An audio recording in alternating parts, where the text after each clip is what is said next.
अक्षय अमृत महोत्सव कैवल्य साहित्य संसद अनुकूल 96तम कार्यक्रम अक्षय अमृत महोत्सव 42 मौजा स्थित उप सभाश्रम अनुष्ठित हो अनुष्ठान प्रतिष्ठाता डॉक्टर संग्राम केशरी सामंतराय सभापतित्व कर अक्षय तृतीयार पूर्णमय स्वरूप को सरल भाव व्याख्या करते।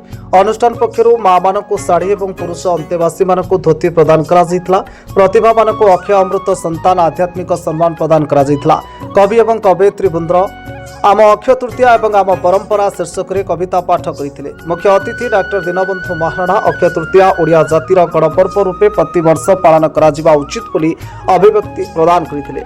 मुख्य वक्ता अध्यापक किशोर चंद्र दास अक्षय तृतीया पौराणिक दिग विषय स्पष्ट करते। सम्मानित अतिथि अध्यापक डॉक्टर विश्वजीत केशरी विश्वाल, डाक्तरी हरिपद माझी, अध्यापिका उर्वशी साहू, कवि कालूचरण पाणिग्राही, कवयित्री डॉक्टर सस्मिता दास, कवि लक्ष्मी प्रसाद आचार्य, कंठशिल्पी अशोक कुमार बेहेरा, चिन्मयी पट्टनायक, कवयित्री बनलता महापात्र और अध्यापक डॉक्टर मनोरंजन बेउरा अक्षय तृतीयार महात्म्य विषय पुंखानुपुंख आलोचना करते। कवि शुभव्रत महापात्र मंच परिचालना करते। समाजसेवी संध्याराणी रथ धन्यवाद अर्पण करते। कटकरू अफसर अली रिपोर्ट, तूफान एंटरटेनमेंट न्यूज। डॉक्टर संग्राम केशरी सामंतराय प्रतिष्ठाता और संपादक कैवल्य साहित्य संसद। आमे कैवल्य साहित्य संसद समस्त कर्मकर्ता माने अनुभव कलु अक्षय तृतीया जोटा कि बैशाख शुक्ल पक्ष तृतीया को आम अक्षय तृतीया भाव धार्मिक भावनार आम पालन करुचु, जोटा कि हिंदू मानक पई सबुठारु पवित्र दिन। यही दिन में आम कौन जातक देखुना, कौन राशि गणना करूना एवं समस्त शुभ कार्य करहब। घर प्रतिष्ठा ठू आरंभ करी आमर विवाह व्रत पर्यंत समस्त पुण्य काम यही दिन करहब। एवं यही दिन गंगा माता धरित्री बक्ष को आसी कृष्ण सुदामांकर भेट होता। एवं सबुठारु बड़ कथा होची ओडिशार चाषीकूल जितेबाला अखि मुठी नहीं जाए से सब भगवान को डाकी थाए जे मो धरित्री माता को प्रणाम करि एवं से जितेबाला से अखि मुठा को बुणी दिए से धरित्री क्षेत्र शस्य श्यामल होगापी से प्रार्थना करें समस्त को खाद्य मिलू यही भावना भितर आज चाषी तार सर्वस्व परिश्रम को जितेबाला से अजाड़ी देछि धरित्री माता पाखरे एवं से निवेदन करुचे। आज गोटे यही पवित्र दिन जो दिन आम परशुराम जयंती पालन करुछु एवं जो दिन आम चिंता करुछु जे जितेबाला आमर धार्मिक भावना भितर आमर ओडिया अस्मिता भावना भितर आमर समस्त कार्य सफल हेउ। आज आम माँ लक्ष्मी को आराधना करुचु, लक्ष्मी को पादुका को जितेबाला किणुचु से धन धान्य घर भर्ती होइजिबो आम अनुभव करुचु। एवं बहुत पौराणिक किंवदंती रही यही दिन आम आज या उत्तर भारत में 19 तारिख में पालन करुँच। रथकाठ अनुकूल कर 20 तारिख दिन कर गोटे द्वंद्व भितर अक्षय तृतीया को 2 दिन पालन किंतु आम कहवाक चाहूँ आज कैवल्य साहित्य संसद अक्षय अमृत महोत्सव पालन कला। आमर प्रत्येक कर्म अक्षय हो एवं आमर अमृतमय कार्य, अमृतमय दर्शन, अमृतमय चेतना समग्र समाज को आच्छादित हो गोटे भावबंधन में आम समाज को बांधि रखा। आज आम वस्त्र दान कलु, आज कविता पाठ करागला एवं आज आलोचना चक्र करागला। गोटे विश्वसत्व आज दिन में आम अनुभव कलु। आज जो अतिथि माने थिले सबु विशिष्ट अतिथि माने थिले एवं समस्ते योगदान करथिले। एई सेवाश्रम जो सेवाश्रम पारालिसिस रोग रहउचंती, अनाथ व्यक्तिवृंद रहउचंती एवं विभिन्न भयंकर दुरारोग व्याधि पीड़ित होइथिबा व्यक्तिविशेष माने एठारे उपस्थित अछंती एवं समस्त मनरे गोटे आनंदर भाव थिला।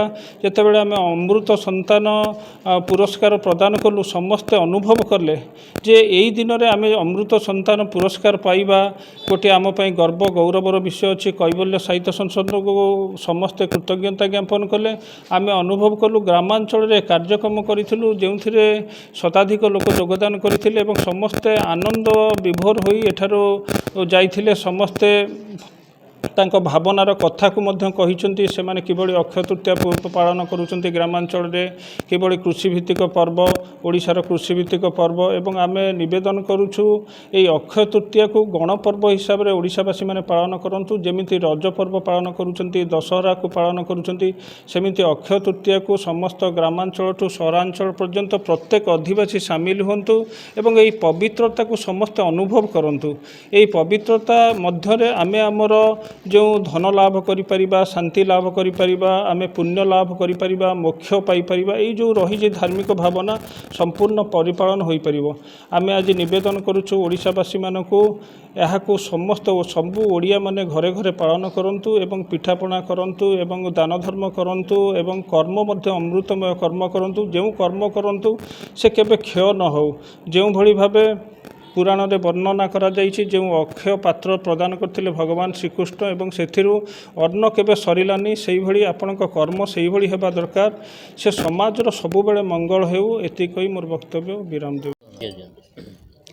नमस्कार मो रोटेरियन सस्मिता दास एवं जने कवयित्री आज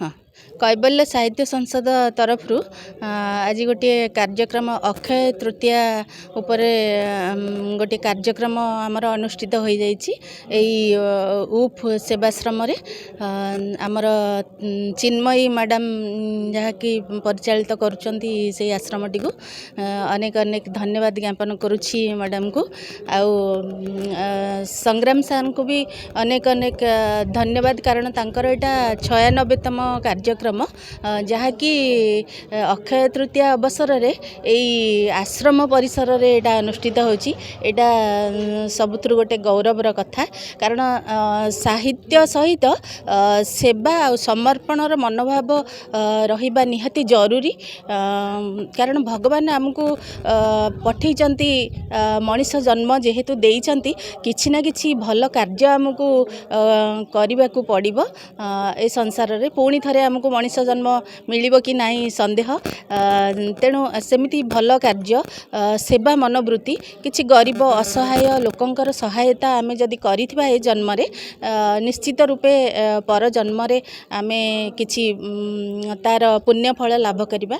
संग्राम सामंत ता विषय कहबी एटा गोटे सारंकर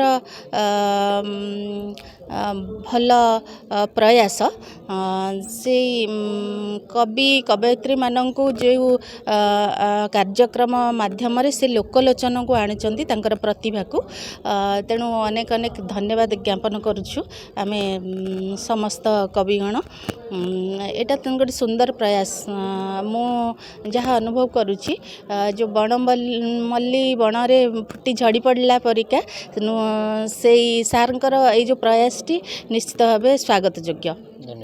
मु डाक्तर दीनबंधु मरणा ओडिशा आयुर्वेद सेवा संस्थार अध्यक्ष दायित्व अच्छी एवं भक्तकवि जयदेव जे गीत गोविंद रचयिता कमिटर मु राज्य सभापति अच्छी डिलीट प्राप्त आयुर्वेद गवेषक। आज हूँ पवित्र अक्षय तृतीया ये पर्व यह एक हिंदू मानकर बड़ दिन यही दिन तो श्री जगन्नाथंकर रथ काठ अनुकूल होता है एवं विभिन्न कार्यक्रम हुए यही दिन मध्य कवि जयदेवंकर जन्म जयंती पालन करा जाता है। या सहित चाषी मानकर जो सब अखिमुठी बा धान अनुकूल मध्य करा जाए यही अवसर रे आज कैबल्य साहित्य संसद तरफ आज ये बड़ अक्षय उत्सव पालन करा जाउची। अब कैबल्य साहित्य संसदर जे प्रतिष्ठाता आमर ओडिशा सरकारंकर अर्थ विभागर वरिष्ठ अधिकारी डॉक्टर संग्राम केशरी सामंतराय से दीर्घ दिनर उद्यम करी ओडिया भाषा साहित्य संस्कृतिर विकास करने सेरा केवल कटक भुवनेश्वर नुहे ग्रामांचल बहु सभा करिसंती एवं बहु लोक उत्साहित करने निजस्व क्षेत्र में सफलता से मानपत्र सब प्रदान करछंती। तेबे ये दिन एक पवित्र दिन होइथिबारु आमे स्वास्थ्य प्रति जत्नवान रहा कथा आम कारण मनीष दीर्घ दिन धरी बंचवाक हेले आमे सुस्थ रहा दरकार कारण धर्म अर्थ काम एवं मोक्ष ये जो चतुर्वर्ग रही धर्मार्थे काम मोक्षणम आरोग्य मूलमुत्तमम धर्म अर्थ काम मोक्ष पाइबाक हेले आमे सुस्थ रहिबा निहाती आवश्यक।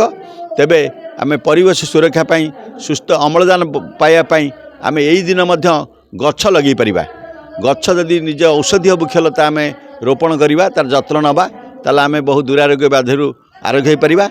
तेबे এই অক্ষয় তৃতীয়া উৎসবরে আমার যে কৈবল্য সাহিত্য সংসদর এই যে গোটে আজ আমার গোটে রাজ্যস্তরীয় উৎসব অনুষ্ঠিত হচ্ছে এবং এথিরে আমি ওড়িশা ভাষা সাহিত্য সংস্কৃতি এবং জ্ঞান চরিত্র একতা ଏସବୁ ସମ୍ପର୍କରେ ଆଜି ଆଲୋକପାତ କରାଯାଉଛି। ବହୁ ବିଶିଷ୍ଟ ବ୍ୟକ୍ତି ଆସିଛନ୍ତି, ତାଙ୍କୁ ସମ୍ବର୍ଦ୍ଧନା ଦିଆହେଉଛି ଏବଂ ତାଙ୍କ ମୁଖରୁ ଯେ ଜନସାଧାରଣଙ୍କୁ କିଭଳି ସେ ସଚେତନ କରାଇବେ ସେ ସମ୍ପର୍କରେ ମଧ୍ୟ ଆଜି ଆଲୋକପାତ କରୁଛନ୍ତି। ତେବେ ଆଜି ଅକ୍ଷୟ ତୃତୀୟା ତିଥିରେ ଏହାକୁ ଆମେ ସରକାର ଭାବରେ ଆକୁ ଯଦି ସରକାରୀ ଉତ୍ସବ ଭାବରେ ପାଳନ କରାହନ୍ତା ଏବଂ ଏହି ଦିନକୁ ସରକାରୀ ଛୁଟି ଭାବରେ ଘୋଷଣା କରାହନ୍ତା ତାହେଲେ ମଧ୍ୟ ଏ ଗୋଟେ ପବିତ୍ର ଦିବସ କୁ ସମସ୍ତେ ମନେ ରଖନ୍ତେ। ତାପରେ ବଡ଼ କଥା ମୁଁ କହୁଥିଲି ଯେ ବିଶ୍ୱ ପ୍ରସିଦ୍ଧ ସଂସ୍କୃତ ଗୀତିକାବ୍ୟ ଗୀତ ଗୋବିନ୍ଦ ରଚୟିତା ତଥା ଶ୍ରୀଜଗନ୍ନାଥଙ୍କ ଯେ ପରମ ଭକ୍ତ ଜୟଦେବ ଯାହାଙ୍କର ପ୍ରତିଦିନ ଶ୍ରୀମନ୍ଦିରରେ ସକାଳେ ଏବଂ ରାତିରେ ଗୀତ ଗୋବିନ୍ଦ ଗାନ କରାଯାଏ, ତାଙ୍କର ହେଉଛି ପବିତ୍ର ଜନ୍ମଦିନ। ସେ ଦ୍ୱାଦଶ ଶତାବ୍ଦୀରେ ଜନ୍ମଗ୍ରହଣ କରିଥିଲେ ଏଇ ଓଡ଼ିଶା ମାଟିରେ ଏବଂ ଆମର ପୁରୀ ଜିଲ୍ଲାର କେନ୍ଦୁବୁଲିଠାରେ ଜନ୍ମଗ୍ରହଣ କରିଥିଲେ। ତାଙ୍କର ମଧ୍ୟ କବିଙ୍କର ଜନ୍ମଦିନ। ତେଣୁ ଏଭଳି ଦିବସକୁ ସରକାରୀ ପ୍ରୋତ୍ସାହନ ଦିଆଗଲେ ଏହା ଦ୍ୱାରା ଲୋକମାନେ ଉପକୃତ ହେବେ ଏବଂ ଧର୍ମ ସାହିତ୍ୟ ସଂସ୍କୃତି କୃଷି ଏସବୁ ପର୍ବର ଇଏ ଏକ ମହା ଉତ୍ସବ ହୋଇଥିବାରୁ ଆକୁ ରାଜ୍ୟସ୍ତରୀୟ ଉତ୍ସବ ଭାବରେ ରାଜ୍ୟ ସରକାର ପାଳନ କରିବାକୁ ଆମେ କୈବଲ୍ୟ ସାହିତ୍ୟ ସଂସଦ ତରଫରୁ ଅନୁରୋଧ କରୁଛୁ। ସରକାର ଏ ବିଷୟରେ ବିଚାର କରି ତାକୁ କାର୍ଯ୍ୟକାରୀ କରନ୍ତୁ।